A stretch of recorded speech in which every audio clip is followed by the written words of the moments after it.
Bem-vindo ao PQU Podcast, o podcast para psiquiatras em formação. Nosso objetivo continua o mesmo: divulgar dados, informações e comentários que possam de alguma maneira contribuir na sua formação e auxiliar na sua prática clínica. Aqui é evidência com opinião. Eu sou Vinícius Guapo e é uma satisfação tê-lo como ouvinte. Vou começar o episódio de hoje contando uma passagem da minha vida profissional. Iniciei meu R1 em um estágio difícil, com muitos pacientes graves. É claro que eu estava inseguro. Não que eu me considere uma pessoa particularmente insegura, mas não era para menos. Cidade nova, hospital novo, status novo. Agora eu era residente da psiquiatria. E nas conversas no quarto dos residentes ou no refeitório, comecei a perceber que os residentes mais experientes só falavam em uma coisa: empatia. Se aquele supervisor era empático, se o R1 de tal estágio era empático, se eles mesmos eram empáticos. Rapidamente, ser empático entrou na minha lista de prioridades. Some a isto que ainda nesses primeiros meses de residência fui bombardeado, entre aspas, com uma extensa literatura sobre, é claro, empatia. O problema foi que a literatura a qual fui apresentado era, na melhor das hipóteses, exageradamente rebuscada para o meu momento. Sim, raramente eu conseguia terminar um parágrafo sabendo com clareza o que eu havia lido. Pronto, a confusão estava armada na minha cabeça. Louco para ser empático, sem mal conseguir definir o que era empatia. Logo cheguei à conclusão que eu não tinha aquilo, que eu não era empático. Só me restava desistir da psiquiatria e prestar ortopedia.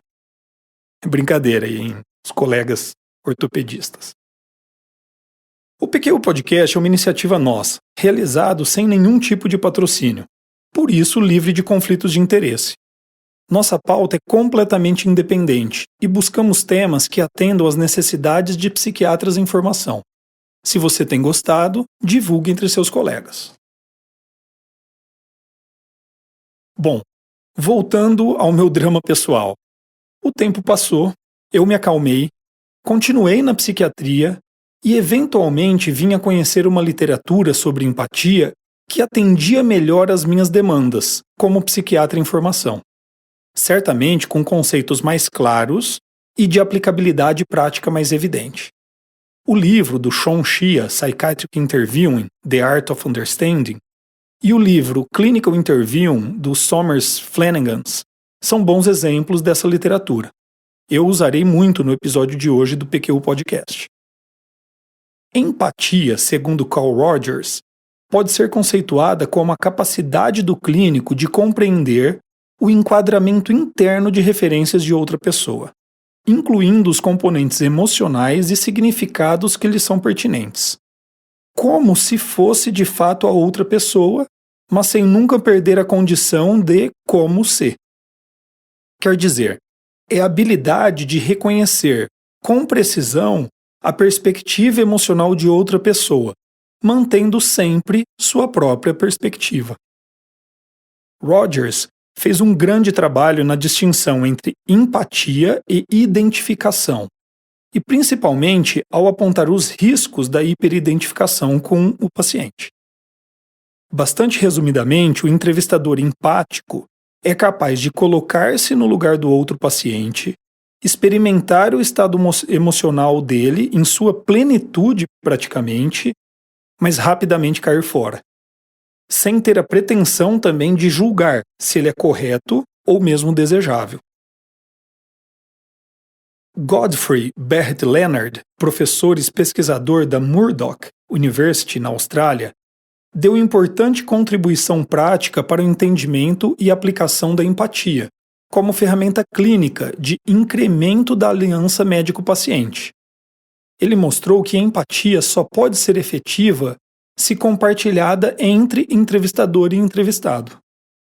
A partir dessa ideia, ele desenvolveu o conceito de ciclo de empatia. O ciclo de empatia consiste de 5 fases que podem ser descritas e diferenciadas didaticamente, mas que na prática se sobrepõem. Primeira fase: o paciente expressa um sentimento. Segunda fase: o clínico reconhece acertadamente tal sentimento. Terceira fase: o clínico comunica o sentimento reconhecido ao paciente. Quarta fase: o paciente percebe esta comunicação. E por fim, quinta fase, o paciente oferece um feedback ao clínico de que a comunicação foi recebida. Com este esquema em mente, aquele bicho de 7 cabeças que me assustou no início da minha residência me parece muito mais dócil agora. Empatia começa a fazer muito mais sentido. Dividindo, mesmo que artificialmente, o processo em fases, pode-se entendê-lo melhor, localizar-se nas suas fases, melhorar o desempenho em cada uma das habilidades e monitorar possíveis falhas a cada momento, providenciando reparo quando necessário. Por exemplo, na primeira fase do ciclo da empatia, mecanismos psicológicos como negação e racionalização podem atrapalhar o paciente de expressar sentimentos, dificultando, consequentemente, que o clínico seja preciso na sua percepção. Nestes casos, qualquer tentativa de forçar a barra no sentido de tentar ser compreensivo, sem de fato ter entendido o que se passa, tem pouquíssima chance de dar certo. A falta de precisão em comunicar a emoção percebida, na melhor das hipóteses, vai ser vista como imperícia e, na pior das hipóteses, pode significar para o paciente uma falta de espontaneidade, de honestidade por parte do clínico. Na segunda fase do ciclo, o que está em ação é a capacidade perceptiva do clínico. E é evidente que ela pode e certamente vai falhar em alguma situação. O entrevistador deve estar atento ao seu estado emocional antes de iniciar e durante a entrevista. Sentimentos como pressa, raiva, tristeza, preocupações devem ser identificados e monitorados adequadamente. Durante um longo período, atendi o mesmo paciente no primeiro horário às segundas-feiras pela manhã. Esse é um exemplo. Tenho o hábito de chegar mais cedo ao consultório. E neste período coloco minhas coisas em dia, preparando relatórios, fazendo pagamentos ou simplesmente estudando. O paciente chegava à sala de espera e a secretária me avisava pelo interfone. E eu sempre dizia: um momento. Fechava o computador, guardava o livro e por 1 ou 2 minutos me livrava de sentimentos indesejáveis. E então pedia que o paciente entrasse. Certo dia, esse paciente, percebendo minha rotina, perguntou: Vinícius, quando eu chego aqui, você faz uma oração antes de pedir que eu entre? Apesar dele ter errado sobre eu fazer uma oração, não era o caso naquele momento, ele estava certo sobre eu me preparar para começar a minha semana de trabalho. Ainda, sobre nossa capacidade perceptiva, existem 2 habilidades mentais necessárias a um clínico empático. A primeira, Margulis e Havens chamaram de ingenuidade disciplinada. Escutar, sem buscar causas, classificações ou julgamentos. E a segunda, a capacidade de se projetar no mundo interno do paciente. O importante aqui é saber que essas capacidades podem ser estimuladas para além daquilo que cada um já tem em sua bagagem pessoal, através da ampliação do campo imaginativo, seja pela experiência e experimentação da própria realidade, mas também por meio da literatura, do cinema, música e por aí vai. A terceira fase do ciclo, a comunicação do sentimento que foi reconhecida, eu vou propositadamente discutir depois, pois vai nos tomar um pouco mais de tempo. Na quarta fase, lidamos com a capacidade do paciente em perceber a expressão empática do clínico. O estado emocional do paciente ou mesmo suas características de personalidade mais duradouras podem ser um impeditivo para a percepção e recepção da frase empática elaborada pelo médico. Veja, mesmo que o clínico tenha cuidadosamente escolhido o tipo de frase a ser usada e as palavras empregadas, o paciente pode ainda assim desconsiderar, ou pior ainda, interpretar de maneira negativa aquela expressão de empatia. Cabe ao entrevistador monitorar estas reações, para poder redirecionar suas ações. Por fim, na quinta fase do ciclo da empatia, o paciente oferece feedback para o médico sobre o resultado da expressão empática e do ciclo da empatia como um todo. Manifestações explícitas do paciente sobre frases empáticas são raras e não deve ser parâmetro de sucesso. Um olhar, um sorriso e principalmente o aumento e aprofundamento da fala do paciente, particularmente sobre tópicos delicados da entrevista, estes sim são bons marcadores de resposta às frases empáticas do médico. Bom, voltemos agora à terceira fase do ciclo da empatia, o momento em que separamos os meninos dos homens.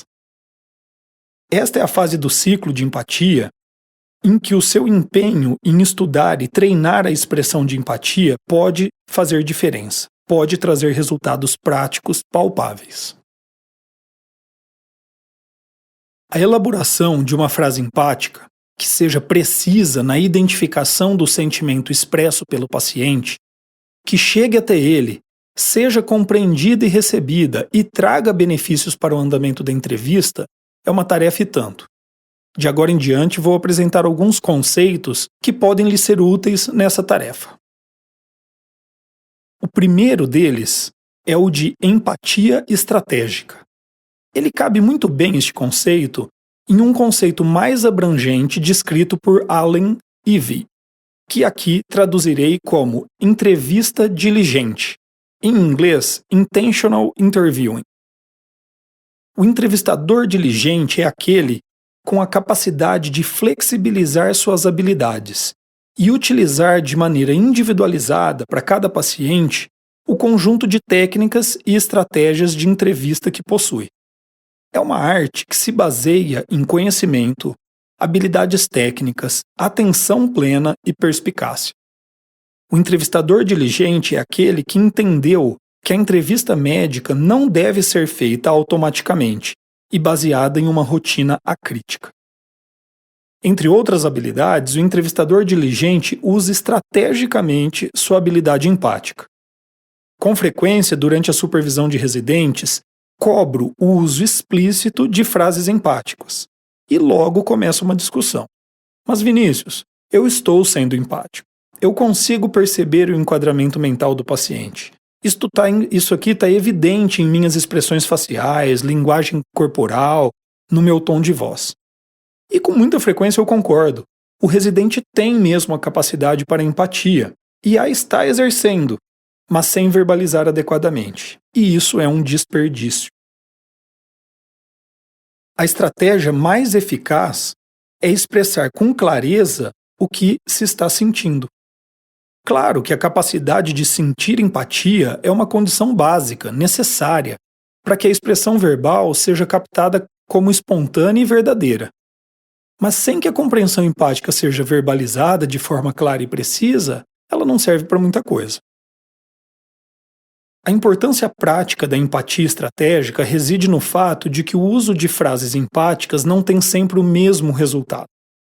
Ela pode ter um resultado positivo poderoso. Pode ter um resultado positivo pobre. Mas, para surpresa de alguns, pode ter um resultado negativo. O tiro pode sim sair pela culatra. Isso ocorre quando o clínico expressa empatia de uma maneira que o paciente a perceba como imprecisa, ou mesmo pouco espontânea. Ou ainda que force o paciente a experimentar um sentimento que, por algum motivo, seja desconfortável. Quer um exemplo? Certa vez, supervisionando um jovem psiquiatra, a paciente que ele estava atendendo descrevia sintomas gravíssimos de transtorno disfórico pré-menstrual. Quando, de maneira muito segura, ele afirmou: "Eu sei exatamente como você se sente." Não deu, né? Seguindo adiante, apresento a ideia de postura interpessoal do paciente. Referindo-me aqui a uma característica básica dele, que diz respeito à sua relação com o médico. Os tipos são dois: os defensivos e os receptivos. Os pacientes receptivos, de maneira geral, apreciam expressões de empatia e se sentem motivados a estreitar o relacionamento com o médico. Já os pacientes defensivos precisam de segurança psicológica, sentem-se invadidos por expressão de intimidade, incluindo aí alguns tipos de frases empáticas. E não apreciam a sensação de ter dito a ele o que é que ele está sentindo, ou que até deveriam sentir. É com esse tipo de paciente que o tiro pode sim sair pela culatra. Nestes pacientes, além da busca por segurança, eu identifico um outro motivo para que eles sintam-se desconfortáveis em relação a frases empáticas.